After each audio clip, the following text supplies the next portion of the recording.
¿Qué tal? ¿Cómo les va? Bienvenidos a este video de domingo con la tela para cortar de Muratalla Cruz, la pelea que venció el campeón de la FIB de las 135 libras sobre el cubano Andy Cruz en su primera oportunidad de título y que evidentemente dejó mucha tela para cortar. Este video lo vamos a dividir en 5 factores que yo creo que son muy importantes, que en cierta medida explican de manera fría la razón de la victoria de Muratalla a continuación.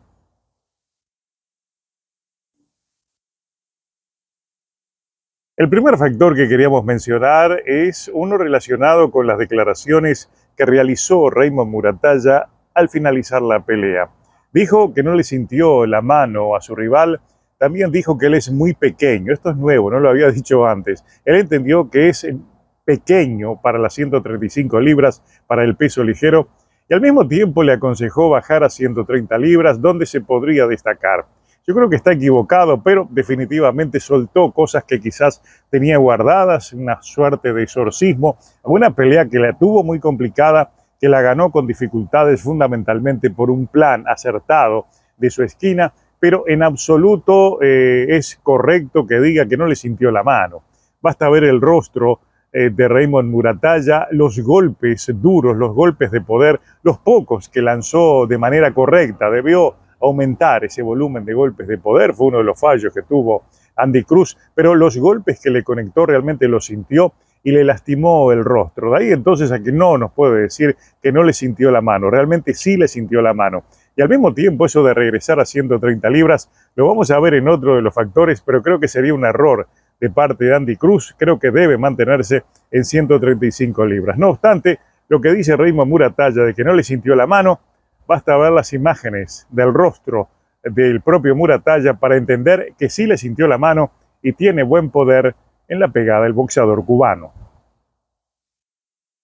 Una de las grandes preguntas que dejó esta pelea es en dónde falló Andy Cruz, si tenemos en cuenta de que realmente hizo una muy buena pelea. Y claro, tienen ahí ustedes algunas imágenes de la pelea. Lo que no se explica a muchos de los fanáticos es en dónde falló un hombre que tiene buen bloqueo, un hombre que fue preciso, que caminó con acierto los laterales, que utilizó el jab con acierto y que conectó muchas veces golpes limpios en su rival. ¿Dónde falló entonces? La gran respuesta a todo esto es que debió pelear más tiempo adentro, debió ir al intercambio, debió jugarse con el paso adelante y lo más importante, le faltó malicia y entender cómo piensan y realizan sus puntuaciones los jueces en cada pelea. Mucha gente se queja porque hubo evidentemente unas diferencias absurdas como esa de 118 a 110, siempre Tim Shipman, que es el habitual amigo del horror en las tarjetas, no nos debería extrañar. También pareció un poco extensa la diferencia de 116 a 112, más allá de que puede ser aceptada en la otra tarjeta. Esa 118-110 no corresponde. De todas maneras, si hubieran sido 8, si hubieran sido 1, la diferencia no contaba tanto porque en definitiva también iba a ser una victoria del que mereció ganar en las tarjetas, que fue Raymond Muratalla. Pero le faltó tener ese conocimiento de cómo se manejan los jueces a los efectos de trabajar en consecuencia. Había instantes de los asaltos de campeonato que debió salir a tomar riesgos, debió dar el paso adelante, ser más agresivo, conectar más golpes de poder y asumir el intercambio pasando lo que pase, porque al final del día se estaba jugando la ropa, se estaba jugando su primer título mundial y un fracaso, una derrota iba a ser un fracaso que le iba a costar tiempo recuperarse. Se jugaba la pelea en esos 3 últimos episodios y no la asumió. Se mantuvo igual, se dejó tomar por la agresividad y la mejor iniciativa de Raymond Muratalla, y creo que ahí estuvo el mayor error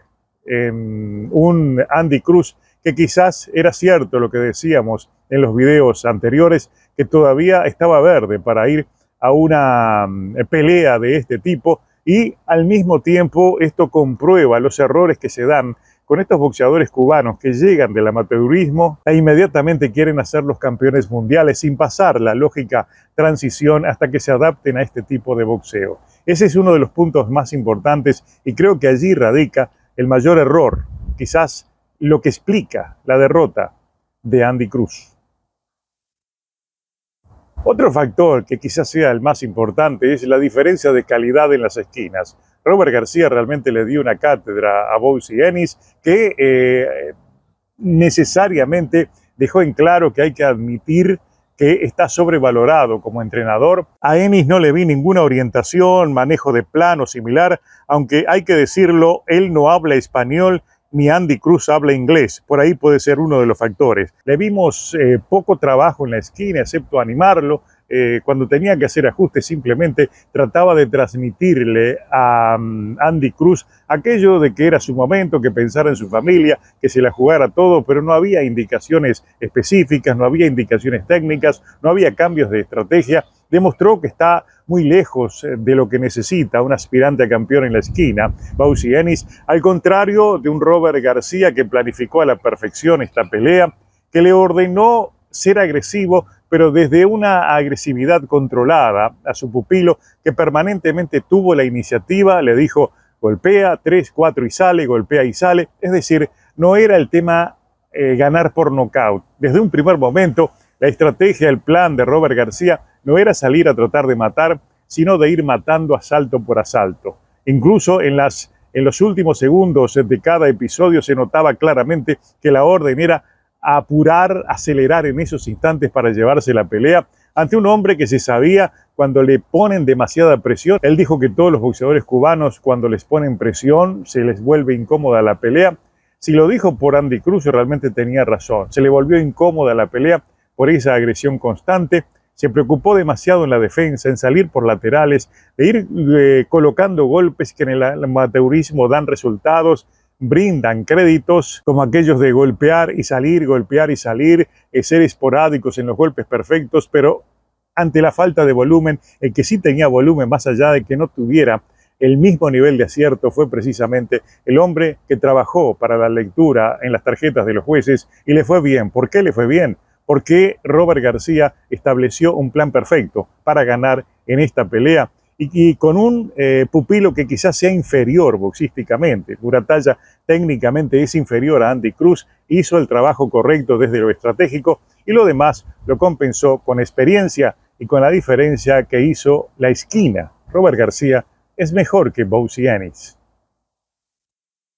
El cuarto factor es que sigue para Andy Cruz. Hay dos temas en la mesa. Uno, si regresa a las 130 libras, como le aconsejó Raymond Muratalla, y el otro es si mantiene a Bowsie Ennis en la esquina. Con respecto a regresar a 130, yo creo que es una locura pedirlo. Su lugar está en las 135 libras, incluso creo que dentro de un tiempo va a ser campeón. La calidad que mostró en esta pelea nos hace creer que donde haga ajustes, donde siga mejorando y adaptándose al profesionalismo, no dudo que muy pronto va a ser campeón por la calidad que tiene Andy Cruz. Lo otro, la esquina, yo creo que sí, que tiene que cambiar. Allí algunos, no fueron pocos, con mucha insistencia, hablaron de Ismael Salas como el mejor posible entre los nuevos entrenadores pensados para Andy Cruz. Yo creo que se equivocan quienes piensan que Ismael Salas puede ser la solución. Ismael Salas es un gran entrenador, ha dirigido carreras de muchos campeones, pero recuerden ustedes que es un hombre que trabaja encima de los aspectos técnicos, viene de la mejor escuela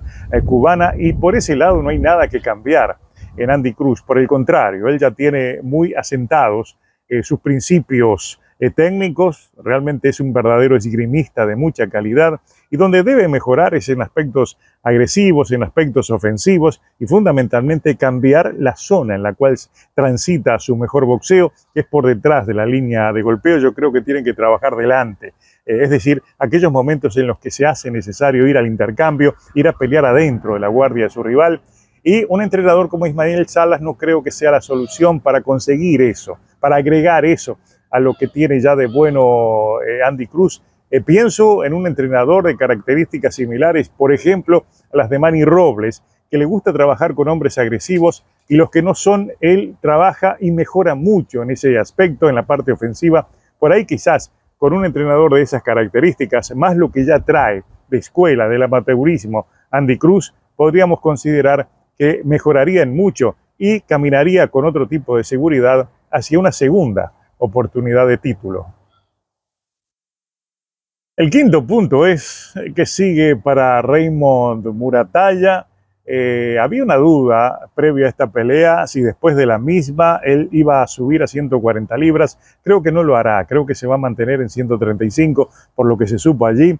Confundió un poco aquello de que en sus declaraciones lo primero que dijo es que le gustaría enfrentar al vencedor de Teófimo López y Shakur Stevenson. La opción de Teófimo López es indirecta. Ocurre de que Teófimo López va a enfrentar a un campeón de la 135, que es Shakur Stevenson, es monarca en el peso ligero del Consejo Mundial de Boxeo, y de ahí viene la alusión de Muratalla de enfrentar a Shakur Stevenson, gane o pierda, me imagino, porque si pierde Shakur regresa a defender su título en 135, si gana seguramente va a pensársela muy bien si se queda en 140 o sigue a 147, como se había mencionado en algún momento, pero lo mencionó porque además es la gran pelea que viene la próxima semana, es mantenerse allí en el primer plano, hablar de Teófimo, de Shakur, porque en esta semana va a ser de lo único, quizás de lo que más se va a hablar en la misma. Ahora, que suba a 140 libras, yo había pensado que sí, que después de esta pelea se iba. Las dificultades que tuvo con Andy Cruz nos hacen creer de que se va a quedar en el peso ligero y va a buscar seguramente unificar con otros campeones. Va a empezar evidentemente por Shakur Stevenson, porque además de ser un campeón mediáticamente de muy alto perfil, sería una pelea con mayor bolsa. Y en definitiva, lo que buscan los boxeadores campeones es la mayor cantidad de mejores bolsas antes de que su carrera se termine.